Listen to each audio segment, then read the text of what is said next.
Voici une tondeuse Wolf qui a bientôt plus de 20 ans. Ça fonctionne bien, mais on a un souci. Un bruit de roulement important.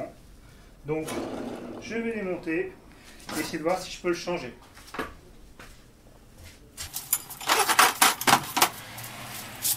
Pour commencer, j'enlève la lame.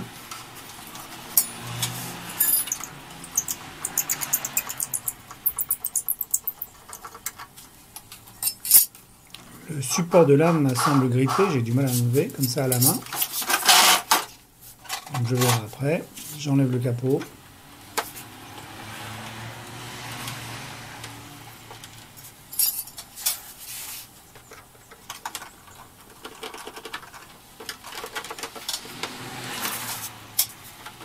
Je croyais qu'il y avait deux vis, mais il y en a une qui était évidemment sur le devant que j'avais pas vue. Donc je l'enlève.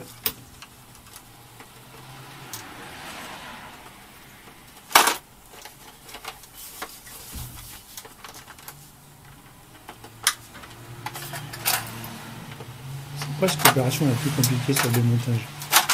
Voilà, je me retrouve avec un moteur plein de cochonneries, plein d'herbes sèches. Heureusement que c'est un moteur à induction sans balai, sinon ça pourrait foutre le feu.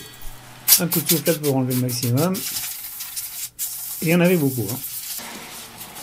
Ensuite du dégrippant sur le porte-lame. C'est un peu rouillé avec l'humidité. Et puis j'essaye par les moyens du bord de l'enlever, mais sans succès.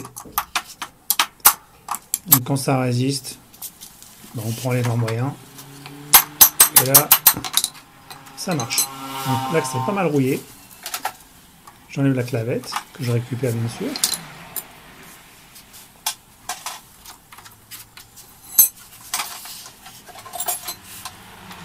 Ensuite, j'essaie de démonter les boulons, mais ça tourne de l'autre côté. C'est des trucs en plastique, j'arrive pas à les enlever, donc j'insiste pas. Je prends les grands moyens, un peu de disqueuse. De toute façon, je remettrai les boulons. Comme c'est un carter en xénoï, c'est le plastique avec lequel on fait les pare-chocs des voitures, ça chauffe pas mal avec la disqueuse. Il faut enlever les rondelles parce que sinon ça fait cramer le plastique.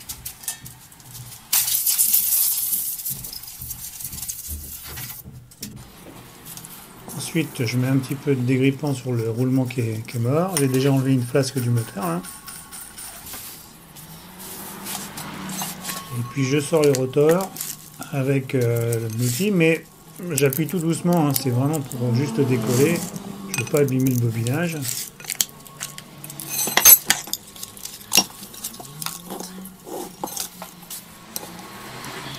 Voilà, l'induit sort. Il y a un petit roulement en haut, qui lui aussi en a un coup dans le nez.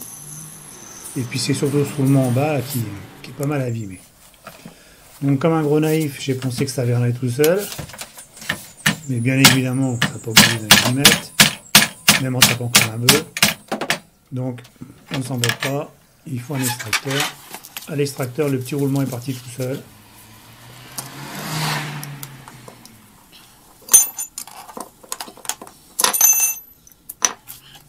Le plus gros était un peu plus délicat à enlever. Mais bon, au bout de 2-3 minutes, il est venu quand même.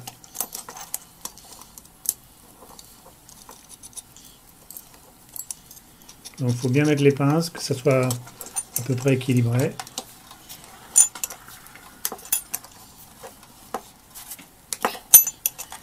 Bon, après j'étais obligé de le coincer parce que j'arrivais pas à le tenir correctement. Et puis pour défaire les quelques centimètres qui restaient, j'ai tapoté dessus avec un marteau.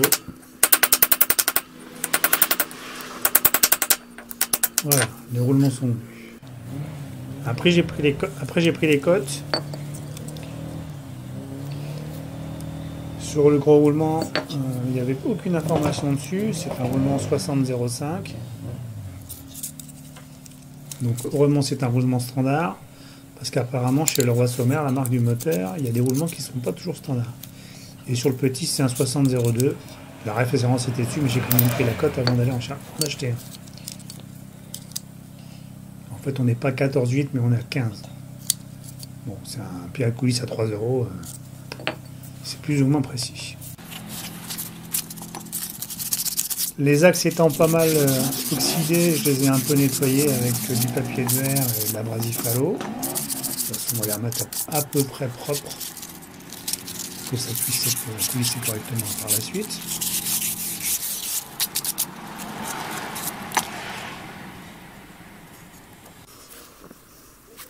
Voilà, j'ai mis un petit peu de dégrippant pour pas que ça rouille, que ça reste propre. Ensuite, j'ai acheté 3 boulons Davis, enfin 3 écrous, 3 boulons, 3 rondelles. J'ai retrouvé les roulements, j'en ai en tout pour un peu plus de 15 €. Le gros roulement en bas, le petit varro, c'est la bonne taille, pas de problème. Donc pour mettre le petit roulement, c'est pas très compliqué. On le présente et avec une douille et un marteau, on tapote dessus, il est rentré tout seul. Gros roulement, même technique. Sauf que bien sûr, les douilles sont pas assez longues et que j'avais pas de tube métallique. Donc je me suis servi de l'ancien roulement pour commencer à le rentrer. Et après j'ai tapoté tout doucement dessus pour continuer. Maintenant je peux passer au remontage du moteur. Donc j'ai remis l'induit. Je remets les 2 rondelles qui sont entre le roulement et la cage. Je fais passer le fil à l'intérieur. Je remets la partie métallique qui est en aluminium. Et là, je tapote doucement, parce que c'est de l'alu, je ne pourrais pas le casser, pour faire descendre le roulement dans la cage. C'est descendu assez facilement, sans trop forcer. Ensuite, il faut mettre les 3 barres qui permettent de maintenir les 2 flasques extérieures en aluminium. En fait, le moteur, il est fixe juste par ces 3 petites barres. Donc au début on les met à la main et puis après je les ai serrés. Alors j'ai serré vraiment au pif, à l'œil. J'ai essayé de mettre à peu près la même tension, la même force sur chaque tige.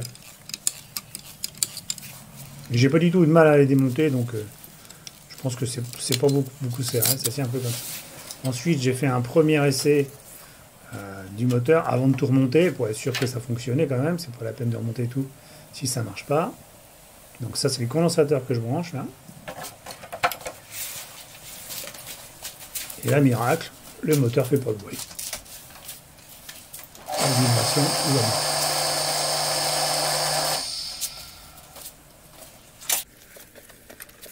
Les 3 vis que j'avais achetées n'étaient pas assez longues. Je les avais achetées comme ça sans prendre les cotes.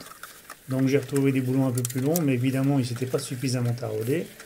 Donc il a fallu qu'avec une filière je les retaraude sur à peu près 1 cm, 1,5 cm. Et après que je les recoupe en longueur. Donc ça a pris un peu de temps, mais j'avais la flemme d'aller en racheter.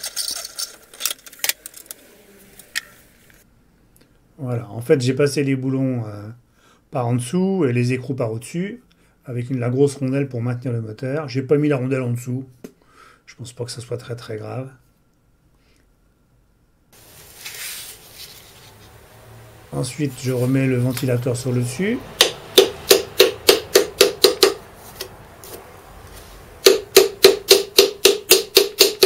Et je fais un essai pour voir si tout tourne bien et si ça fait pas de bruit, si c'est à peu près équilibré.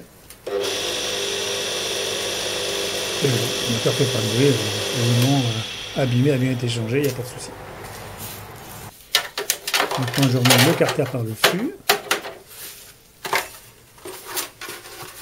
Et le capot, avec ses 3 vis.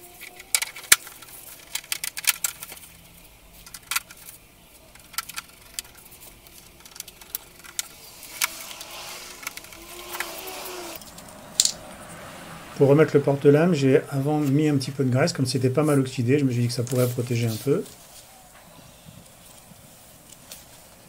J'ai remis la clavette. Alors comme je n'avais pas dérouillé la clavette, j'ai obligé de prendre le marteau pour bien la positionner. En tapant doucement, ça rentre facilement. Je remets le porte-lame. Et puis après, il y a une bague qui se met entre le porte-lame et la lame. C'est une bague d'entraînement, donc je la remets en place.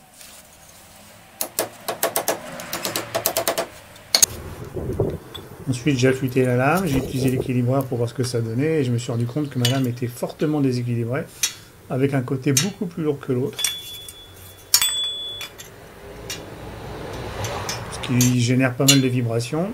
Après réaffûtage et rééquilibrage, la lame était à peu près correcte. Je pense que je la changerai quand même, elle a quand même pas mal de temps. Ensuite, je refixe la lame. Alors comme elle est bien affûtée, je prends des gants pour éviter de me couper les doigts. Parce que mine de rien, ça arrive assez rapidement de déraper.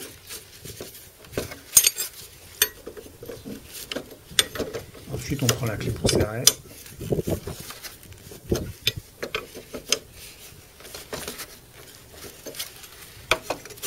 Ça tombe bien, pas de problème. Et on fait un petit essai. Il y a un petit peu de vibration parce que la lame n'est pas parfaitement équilibrée. Avec une lame neuve, il n'y aura pas de bruit et pas de vibration.